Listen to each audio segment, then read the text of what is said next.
Okay, this video is about someone asked me, have you ever had to use your firearm in a self-defense or defensive of others? And the answer is yes. I didn't have to shoot anyone. One time I shot up in the air um, in a safe area up towards the woods. So it was years ago when I was young. But yeah, and there's been several other, probably 8 or 9 times altogether over the years. I've been carrying a gun most of my life, definitely my adult life, maybe a little before, but I've always carried a gun. I'm from Eastern Kentucky. My dad was a bootlegger and ran illegal poker games. He's deceased now, so I'm not worried about getting him in trouble. And I was a minor. I was a child. So we were around rough characters. Uh, it is what it is. Guns were just an everyday thing. Everybody had guns. If you wanted to go shoot a gun, if I wanted to go get one of my dad's guns and take it over the hill and shoot it with some friends or something, we just went and got it, and we told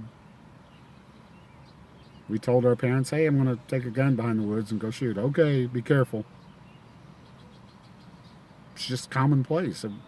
No cops ever stopped, checked on you, nothing. I mean, you never, you might be off the side of the road and cops drive by. They just went on. They knew what you were doing. We used to, you'd have a shotgun or a rifle in the back of your window in your pickup truck at school, high school.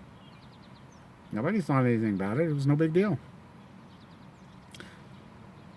So, I've grown up around guns.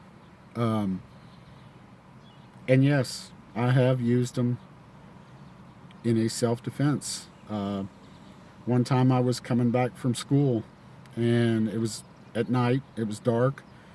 And as I was coming down the road, I seen my dad out in the road. And this happened with my dad some. Seen him out in the road fighting with this one guy in the neighborhood who was much younger than my dad, but old enough to know better. And it looked like he had a knife. So I pulled up, stopped in the middle of the road, slammed on the brakes, jumped out, and shot once up in the air to get his attention before somebody got stabbed, my dad. My dad was a lot older than this guy. But my dad, he got hit in the face one time with nunchucks trying to roust 4 guys out of a car because he didn't think they should be in the neighborhood that late. I mean, that's just who he was, But, back in those days, you didn't call the police. You had basically a neighborhood watch, even though it wasn't called a neighborhood watch. Everybody took care of the neighborhood. Everybody took care of each other. You watched out for the bad elements. You kept them away from everybody.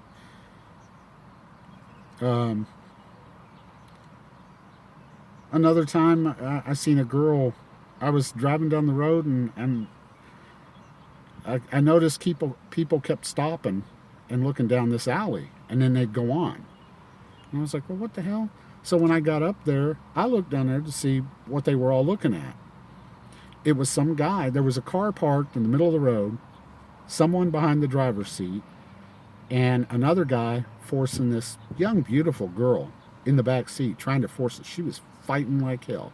Hair flying, legs swinging. I mean, he was literally picking her up, trying to force her in that back seat. And I laid on the horn, hoping that, that would startle them and they'd just go on. But still, I didn't know what was going on. So, it was a split decision to have to make.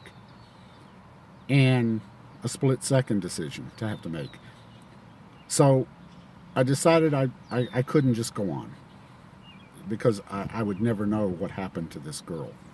Is she going to be one of these girls that you hear about on the news? I'd never know, and I couldn't live with that. I couldn't live with myself for not being able to help someone and not doing it. So I pulled in the alley. I laid on my horn, but I was back far enough to where he couldn't get to me quick, if that happened. So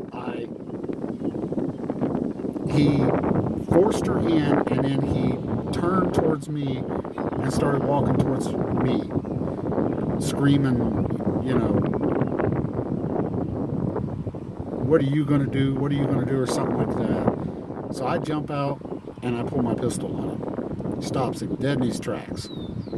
And about that time, then the driver gets out, and I swear it's Beaver Cleaver's mom. I'm like, okay, what? What? And she's like, oh, I'm sorry.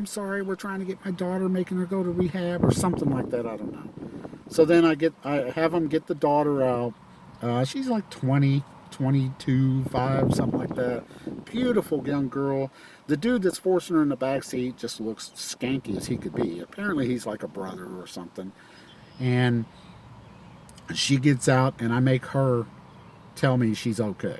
Once she tells me she's fine, blah, blah, blah, and, Beaver Cleaver's mom, I'm like, okay. So, you know, but I just couldn't just ignore that. Like everybody else, and then always wonder what happened to that girl. No, And there's been other times. There was a dude one time, my job requires me to be in bad neighborhoods quite a bit. And I've been doing it for years.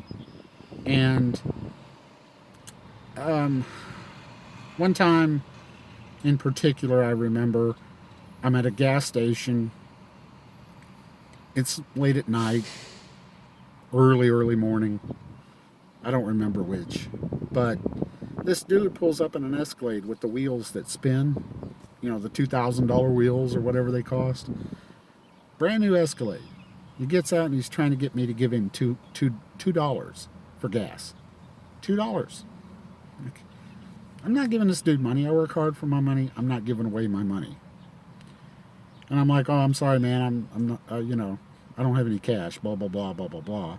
I knew what he was doing. He was trying to see if I would give it to him or see if how much I had in my pocket when I pulled it out. That wasn't happening.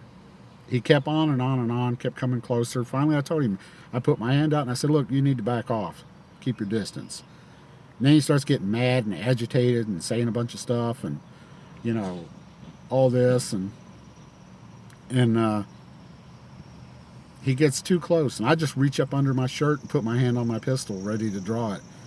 And he realized, he was about to be in trouble. And this is at a gas station. I'm sure there's cameras. And so, he got his wits about him and went on his way. Who knows how that would have went if I hadn't have done something like that. I mean, I'm a pretty big guy. I'm 6'4", 250 pounds. I used to work out all the time. I used to be pretty buff. But, I'm a little slower nowadays. And I don't want to go fisticuffs with someone that might pull a knife and kill me or worse. So I'm not going to take that chance. Why would I? And he was young too. So he's going to be a lot quicker. I'm going to be smarter, but, I'm not taking the chance. And there's been a bunch of other times where I've either had to pull my pistol or was glad that I had my pistol with me. But yeah, and